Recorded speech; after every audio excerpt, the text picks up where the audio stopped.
नमस्ते दोस्तों, आज हम एक बहुत ही प्रचलित प्रदोष व्रत कथा सुनने जा रहे हैं। एक गांव में एक निर्धन विधवा ब्राह्मणी रहती थी और उसके साथ उसका एक पुत्र भी था।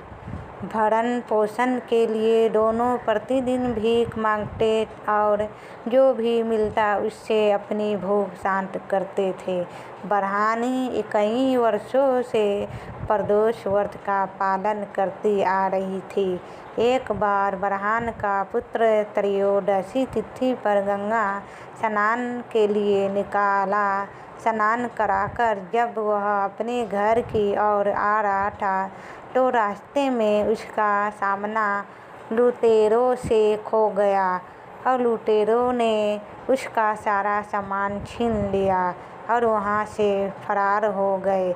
कुछ समय बाद कि वहां राज्य के कुछ सैनिक आ पहुंचे और उन्होंने ब्राह्मण के पुत्र को लुटेरों में से एक समझकर राजा के सामने प्रस्तुत कर दिया।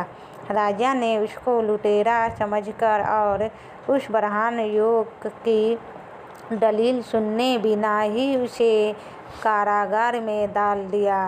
रात्रि में राजा के स्वप्न में भगवान शिव आए और ब्राह्मण युवक को मुक्त करने का आदेश देकर अंतर्धान हो गए। राजा नींद से उठकर सीधे कारागार पहुंचा और युवक को मुक्त करने का आदेश दिया। राजा युवक को साथ लेकर महल लौटे, जहां राजा ने उस युवक का सम्मान किया और उससे दान में कुछ मांगने के लिए कहा और युवक ने दान के रूप में सिर्फ एक मुट्ठी धान मांगा। राजा उसकी मांग सुनकर बहुत हैरान हो गए। राजा ने युवक से प्रश्न किया कि सिर्फ एक मुट्ठी धान से तुम्हारा क्या होगा, तुम कुछ और भी मांग सकते हो। ऐसा अवसर किसी को बार बार नहीं मिलता।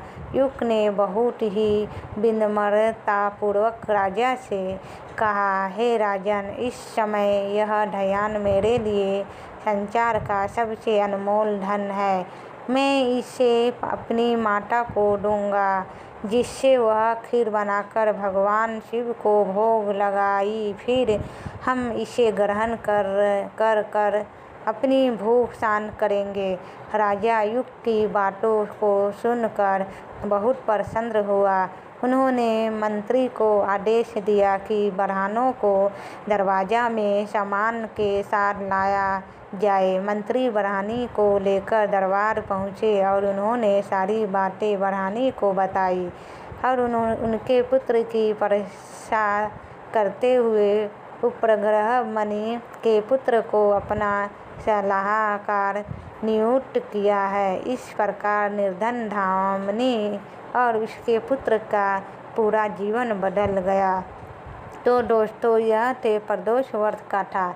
ऐसे और कहानियों के लिए हमारे चैनल भक्ति ज्ञान को सब्सक्राइब करें और इस वीडियो को लाइक करें। ध्यान से दोस्तों, फिर नेक्स्ट वीडियो में आप सभी से मिलती हूँ। नमस्ते दोस्तों, हर हर महादेव।